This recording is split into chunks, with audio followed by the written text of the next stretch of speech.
La bestia en la cueva. Un relato de Howard Phillips Lovecraft, narrado por Materia Arcana.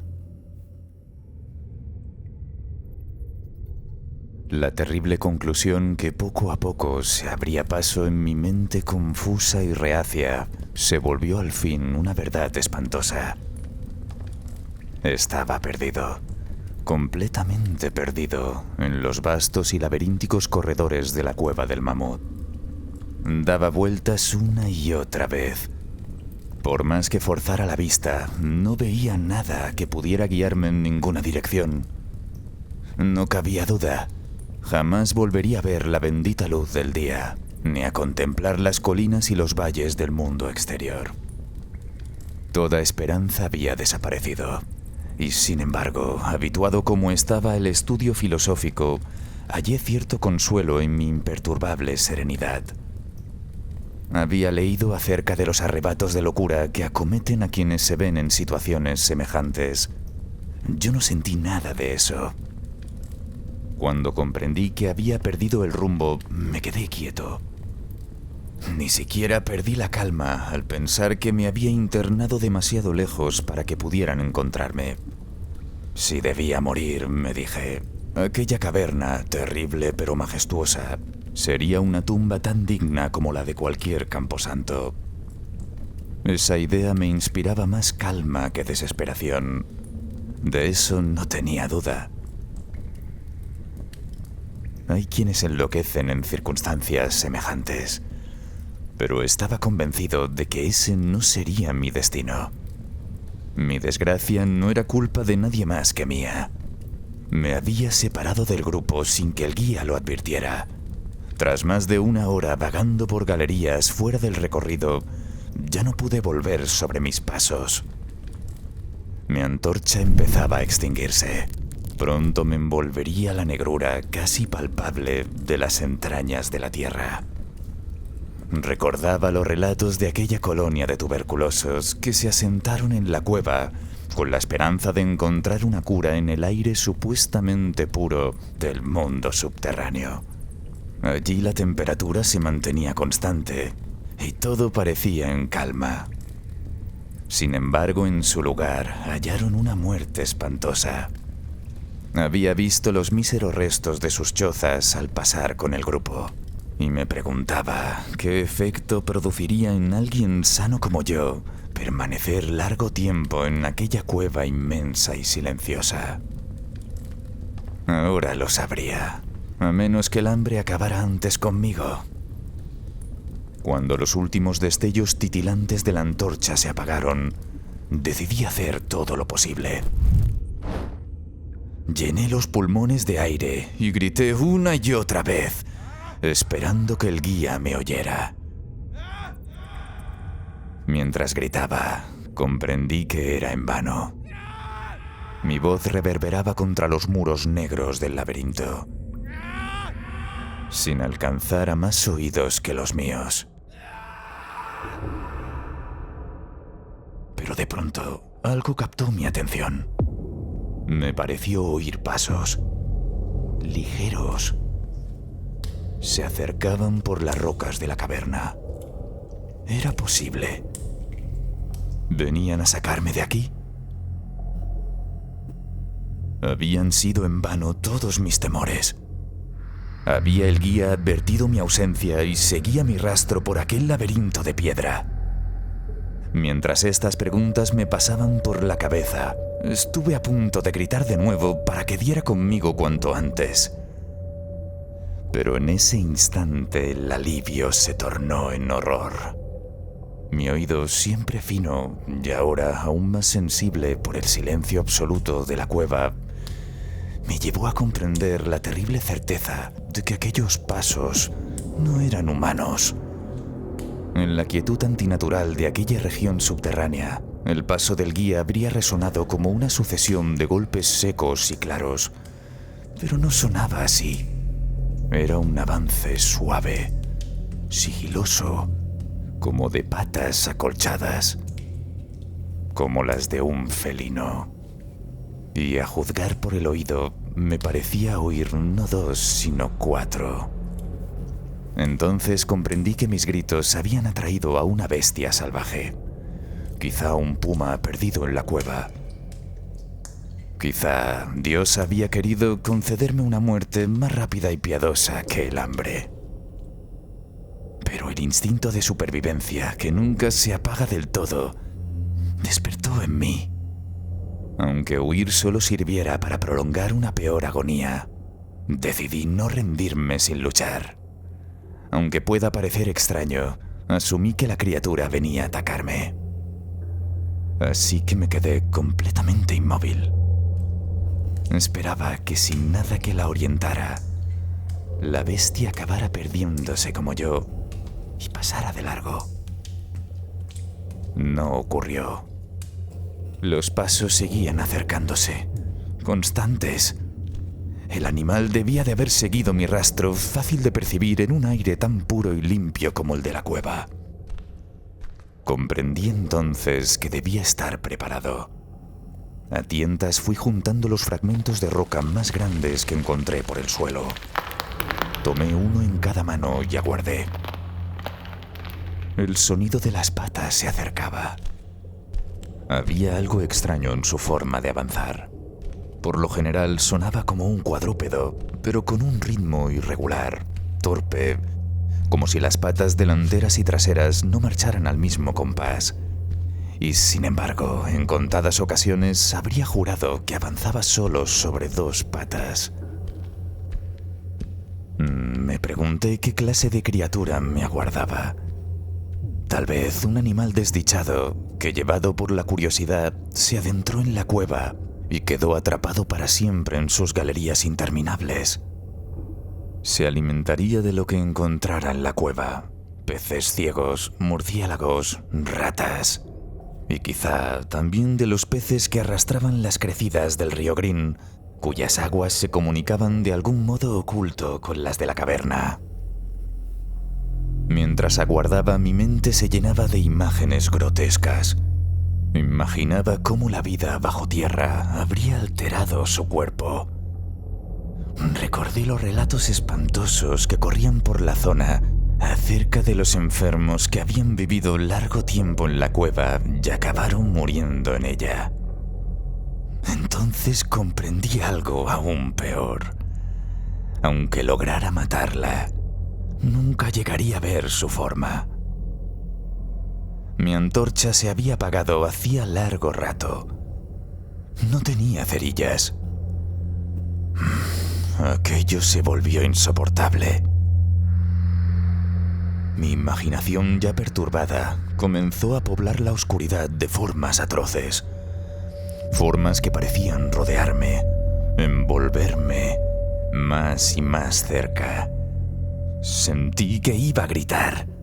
Un alarido agudo e inevitable estaba a punto de brotar de mis labios, pero dudé siquiera de poder emitir un sonido. No podía moverme. Dudaba de que mi brazo derecho pudiera lanzar la piedra llegado el momento. Ya tenía cerca el constante pat-pat de los pasos. Muy cerca. Oía la respiración de la criatura, muy fatigada. Parecía como si el animal hubiera venido desde muy lejos. De pronto reaccioné.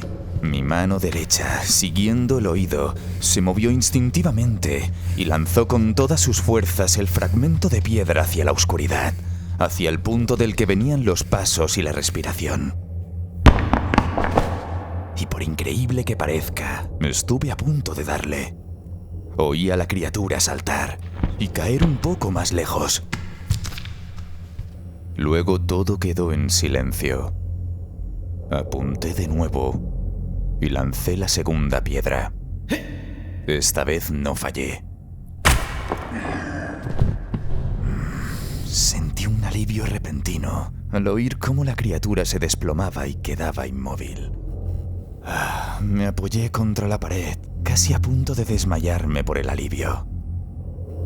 Pero la respiración continuaba, pesada, jadeante. Comprendí que no la había matado, solo la había herido. Y en ese instante desapareció cualquier deseo de acercarme. Un temor distinto empezó a tomar forma en mi mente. Un temor oscuro, irracional, casi supersticioso.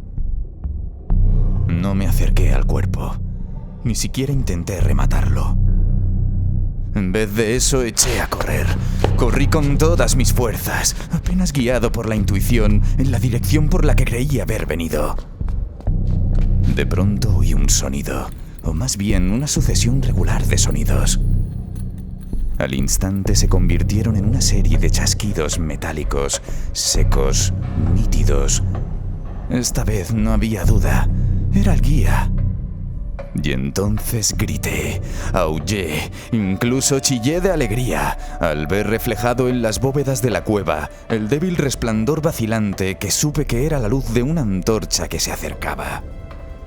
Corrí hacia la luz y antes de poder comprender lo que había ocurrido, ya estaba tendido en el suelo a los pies del guía, abrazado a sus botas y balbuceando, pese a mi sangre fría, de la forma más incoherente y absurda, mi terrible historia, y al mismo tiempo dándole las gracias sin parar.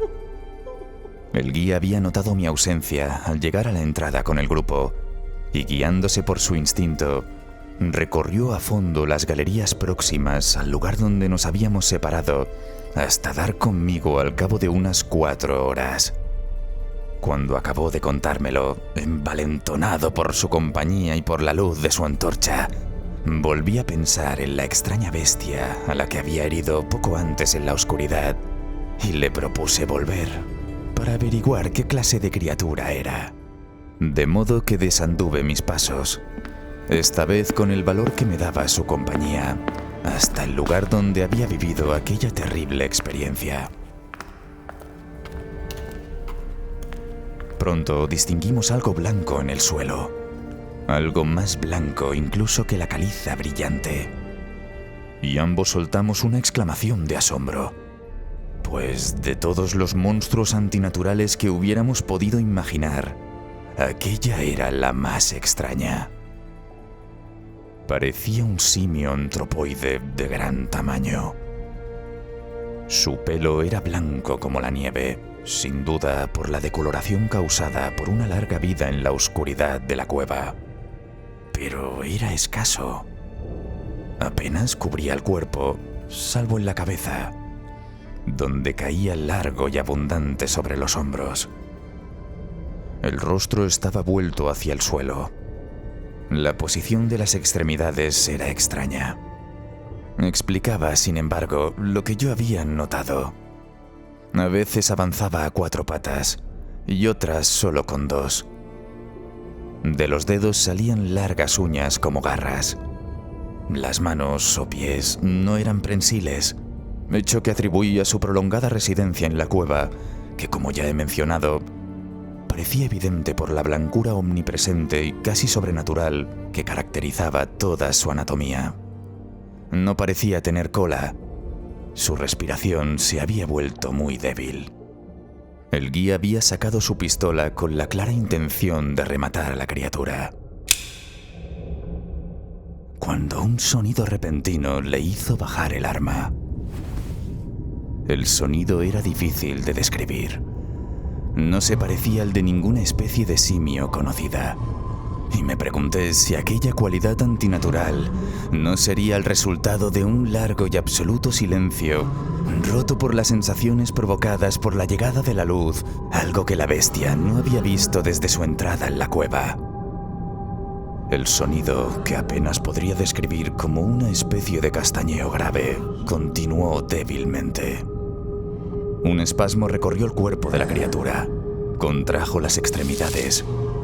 Con una sacudida, el cuerpo blanco giró hasta quedar con el rostro vuelto hacia nosotros. Durante un instante, el horror de aquellos ojos me dejó paralizado. No podía mirar nada más. Aquellos ojos eran de un negro profundo como el azabache, en espantoso contraste con el blanco del pelaje y de la piel. Como el resto de moradores de las cavernas, estaban hundidos en sus órbitas y carecían por completo de iris. Pero no era eso lo peor.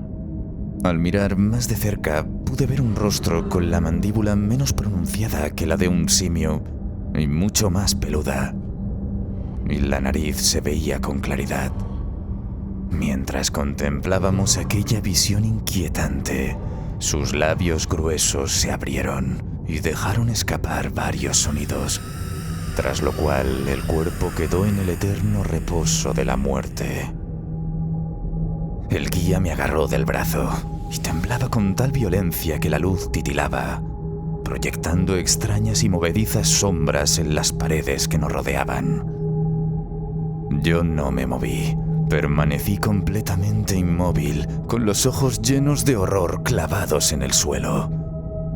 Entonces el miedo desapareció, y en su lugar surgieron el asombro, el estupor, la compasión y un profundo respeto, pues los sonidos que había emitido aquella figura abatida, tendida en el suelo, nos habían revelado la terrible verdad. La criatura que había matado, la extraña bestia de la caverna insondable, era, o había sido en otro tiempo, un hombre.